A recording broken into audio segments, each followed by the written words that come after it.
Japandi is the beautiful fusion of Scandinavian and Japanese design. It's a blend between minimalist, tranquility, and functionality, create an harmonious living space. But what style complements Japandi? What if you want to add a dash of personality, or if you want to elevate its ambience even further? That's where the complementary style come into play. We are Noeli and Oliver, the owners of mojoboutique.com. We live here in Bali with our two little girls, and we love helping people to create an inspired living space. When you think about Japandi style, think about clean lines, neutral palette, and a focus on natural material. Whatever style you choose to complement Japandi, you have to make sure this style shares some core values with Japandi, which means values such as minimalism or functionality or quality over quantity, natural material, an emphasis on zen, on balance, and of course, beauty in simplicity.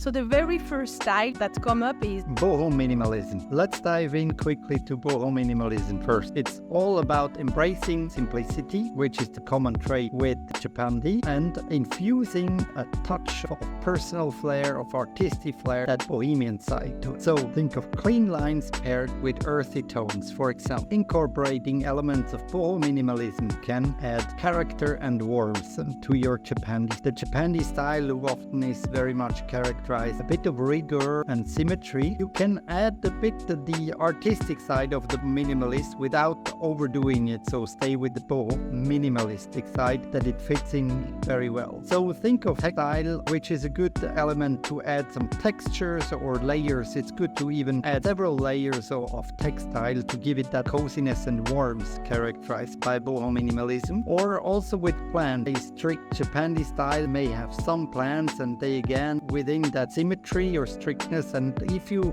increase the amounts of plant a bit and increase a bit more the nature side, the nature itself, natural materials and plants is a common trait, but if you increase side a bit of the plant, that will give you Boho minimalist look incorporated in your Japandi style. If you want to mix Boho minimalist and Japandi style, you can also add, instead of having floor seat like a typical Japandi style would ask, but maybe add some poof, some floor cushions to add a bit of warmth and to really mix with Boho minimalist style. The second style that complements super well Japandi style is modern mid-century style. This design movement emerged in 20th mid-century and remains a timeless favorite for its clean line, organic shape, and emphasis on functionality. So pairing modern mid-century element with Japandi can be really a winning strategy because visually stunning, it brings a balanced ambience. We would advise to add an iconic modern mid-century style, either one of these iconic rattan with a lot of cane piece, like a lounge chair, for example, or a TV stand.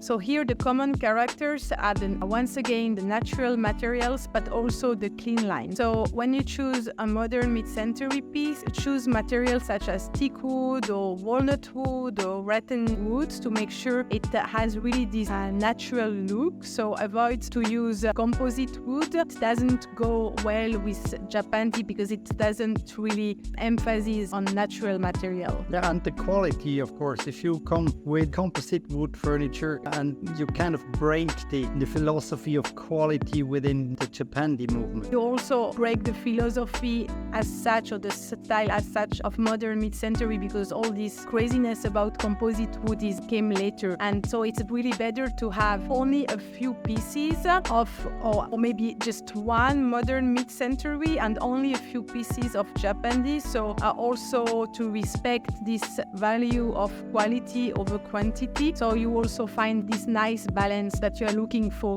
in a Japandi style. You could also incorporate some elements of the wabi-sabi philosophy of wabi-sabi interior. It's a philosophy around the imperfections that make a good, unique and perfect, actually, about a simplicity that is emphasized, and some elements either old that have lived and that give that kind of imperfections, or from handmade articles imperfections, but that emphasizes simplicity and authenticity. authenticity. And that's exactly what you can add to your Japandi style by adding elements from wabi-sabi to bring more authenticity and to have the link of simplicity between the two. Yeah, it also adds to complement Japandi with wabi-sabi is nice because it adds some more rustic element and also a bit same as Boho minimalist, it adds warmth and as you said, authenticity. So I would say maybe by adding some pottery, some very like rough, raw clay pottery would be a nice way to complement Japanese style. Or even to have like a raw cement wall, cool,